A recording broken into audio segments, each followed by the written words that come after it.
Ever get that kind of like, I don't know, urge to peek behind the curtain, see how things really went down? Oh, yeah, definitely. Well, today's deep dive is exactly that.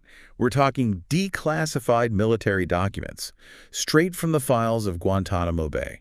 We're talking secret memos about who to keep detained, who might be eligible for transfer. It's a look at what is happening there, but like behind the scenes. In the early 2000s. Right, when everything was so, heightened. Our source material is a stack of recommendations. They're from Major General Jeffrey Miller. He was the guy in charge at Gitmo back then. So these are going, what, up the chain of command? Exactly. Miller's sending these memos to his higher-ups. And let me tell you, some of these stories about the detainees, wild. It's interesting, though, how these documents, they almost humanize the situation, right? You're forced to remember these are real people caught up in this global war on terror. It's not just military strategy we're talking about. These are lives. Exact. Okay, but before we get totally sucked into these individual cases, can we zoom out for a sec, set the stage a bit? Sure. I mean, we all know of Guantanamo, but what exactly was its purpose back then? So it's easy to forget that Guantanamo has, a whole history before 9/11. Right, yeah. The U.S. established it as a naval base way back in 1904, leased from Cuba. It wasn't until after the 9/11 attacks that the Bush administration designated it as, a detention camp. Specifically to hold suspected terrorists captured in Afghanistan and, well, other places during the War on Terror. Yeah, exactly. It became the place to hold individuals deemed too dangerous for regular prisons, but who, for whatever reason, couldn't be tried in, traditional courts. And that's where the whole debate started, right? Yeah. I mean, the ethics of it all, yeah, the legality, it's still going on today. Oh, absolutely. And that's what makes these documents so fascinating, because they offer this glimpse into the decision-making, the criteria used to assess these detainees, and then ultimately, the weight of those choices during a very, very charged time. It's like we're getting a peek behind the curtain at the inner workings of this whole system. Yeah. So where do we even start? Well, I think the best way to understand just how heavy these decisions were is to dive into some of those individual stories you mentioned. Let's do it. Hit me with your most compelling case. All right, let's start with Abdullah Kafkas. 18 years old when he arrived at Guantanamo. Wow, 18. Talk about a nightmare scenario. What landed him there? 18 years old. I mean, I can't even imagine, right? What must have been going through his head? Yeah, these documents, they kind of paint this picture of this young guy caught, in impossible circumstances. He was from Russia originally, trying to avoid being drafted into their military. Makes sense. Ended up in Afghanistan, 2001. Oh, wow. Yeah, joined an Uzbeki group, even fought alongside the Taliban for a bit. Wow. So talk about out of the frying pan into the fire. To me, this is what makes these documents so fascinating. It's easy to forget, right? They're real people with real lives behind these case files. Yeah, no, absolutely. And his story, it speaks to something we see a lot in these documents, this kind of wide range of backgrounds, right? Among the Guantanamo detainees, you had some, hardened terrorists, no doubt. Right. But then you had people like Kafka's who seemed to just get swept up in the chaos of it all, just in over their heads. Makes you wonder, how did they even decide who was a true, quote unquote, enemy combatant? Right. And who just ended up in the wrong place at the wrong time? It's the question, isn't it? Yeah. And it's a complicated one with no, easy answers. And that complexity, it comes up again and again in these documents. Yeah. And speaking of complicated, the case of Ruslan Otiev, this one really brings to light the kind of, the challenge the authorities at Guantanamo were dealing with. So this guy was diagnosed with PTSD. Yeah. And panic disorder. Wow. I mean, how do you even begin to assess someone's threat level when they're struggling with that? Well, that's exactly it. That's a critical point. And it's something that these documents, they really wrestle with, right? It's how do you differentiate between real mental illness and someone who's, maybe trying to fake it to get a better deal? Sure. And then how do you even provide adequate care in a detention setting? These were massive dilemmas with no easy solutions. And it's easy for us to sit here and kind of talk about it theoretically. But these assessments had real-world consequences For sure. for these detainees. Take Diyarbakir, for example. So Russian national arrested by the Taliban on suspicion of espionage. And get this, this was before the U.S. was even involved. That's right. Yeah, Bakitafaf. His case really just underscores just how volatile the situation in Afghanistan was even before 9/11. Yeah. Like you have the Taliban, who the U.S. would later target, right, in the war on terror. Right.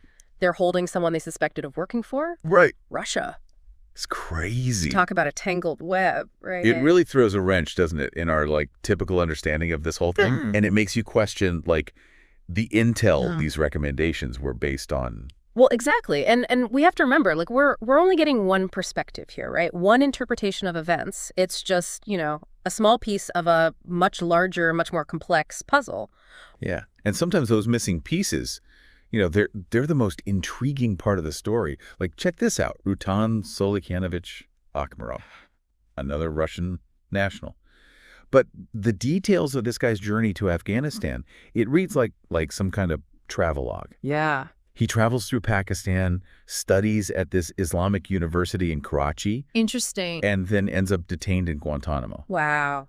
It's actually a fascinating little peek into, pre-9/11 travel, particularly for those seeking religious education. His story, along with a lot of others in these documents, it really makes you think about how these sorts of activities were perceived back then, through that lens of security concerns after 9/11. It's like we're getting these almost accidental insights. I know, right? Into cultural trends, social anxieties of the time, almost like anthropological data. But we're just reading through these memos. Absolutely. Yeah, they offer this really unique window into a very particular moment in history, right?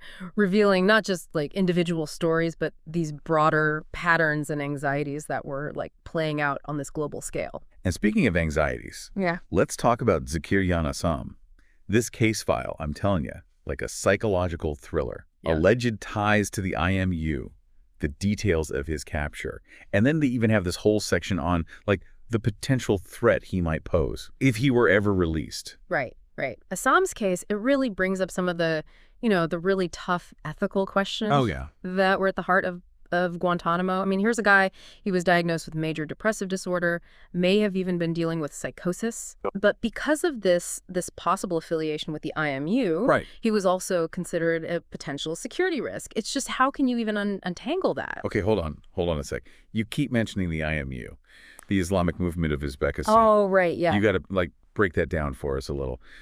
Who are they, and what made them so important to this whole picture? Right. Good point. So the IMU, they were an Islamic extremist group operating mostly out of Uzbekistan. They emerged in the late 90s. And their goal was basically to overthrow the Uzbek government, establish an Islamic state. They were responsible for a number of violent attacks. Okay. And after 9/11, or right before, really, they kind of linked up with the Taliban in Afghanistan. Gotcha. And that's when the U.S. really started considering them like a serious threat.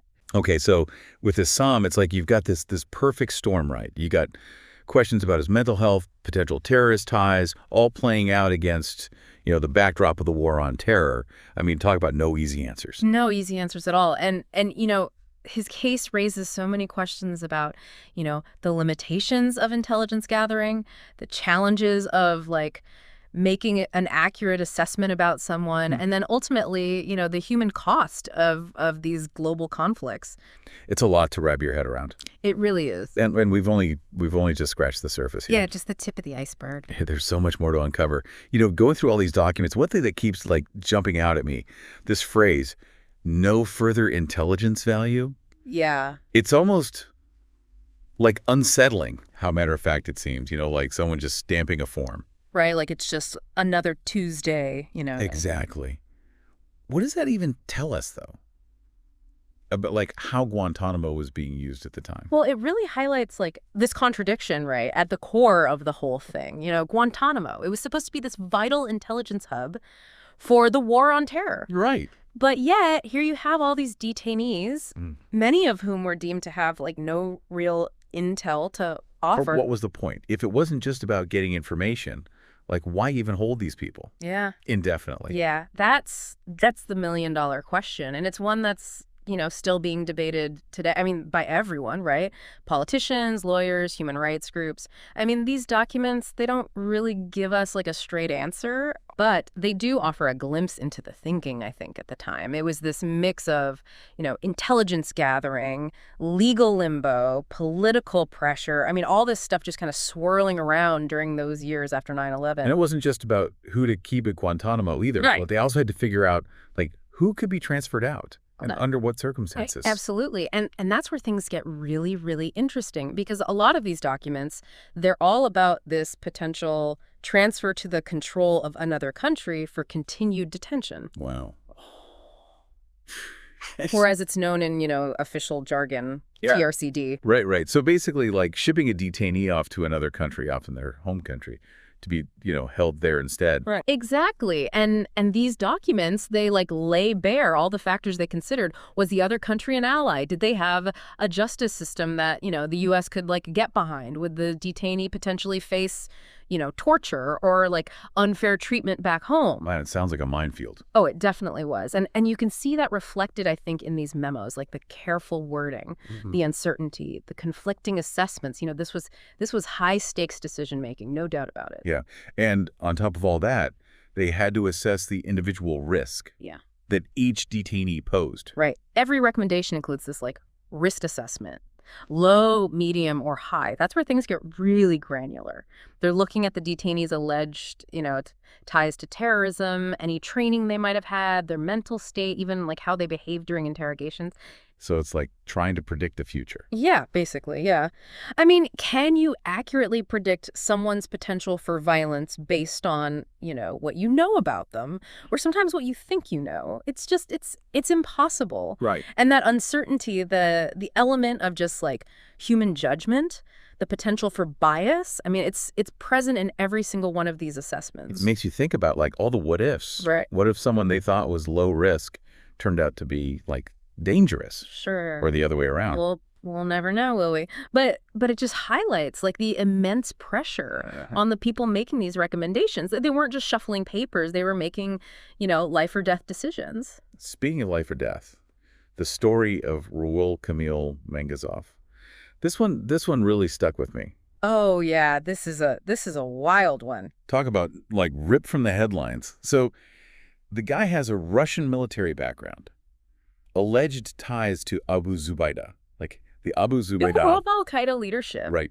Even trained at camps, including one that specialized in poisons. Are you kidding me with this? This is straight out of a spy thriller. I know, right? Mangazov's case is the perfect example of how these documents, they can feel like espionage novels sometimes. Oh, totally. I mean, was he this dangerous extremist like the U.S. government clearly believed him to be? Or was he, as he claimed, simply looking for a new life, in a Muslim country? I mean, these documents, they hint at the answers, but in the end, I think we're left with more questions than we started with. It's the lack of a clear answer is almost an answer in itself.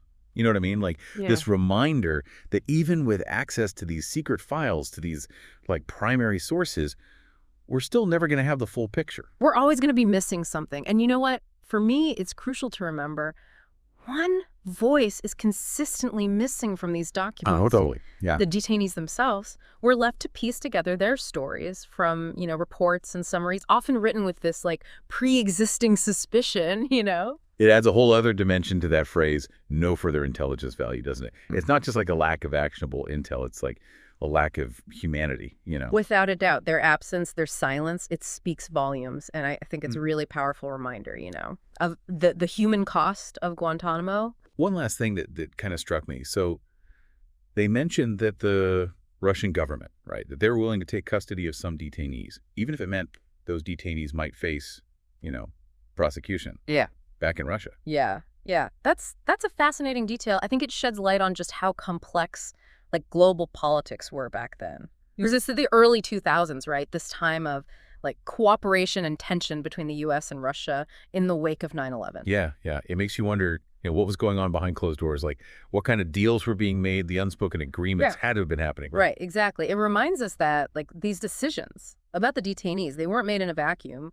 They were shaped by, global politics, by domestic pressures here in the U.S., by the ever-changing landscape of the war on terror. So much to process.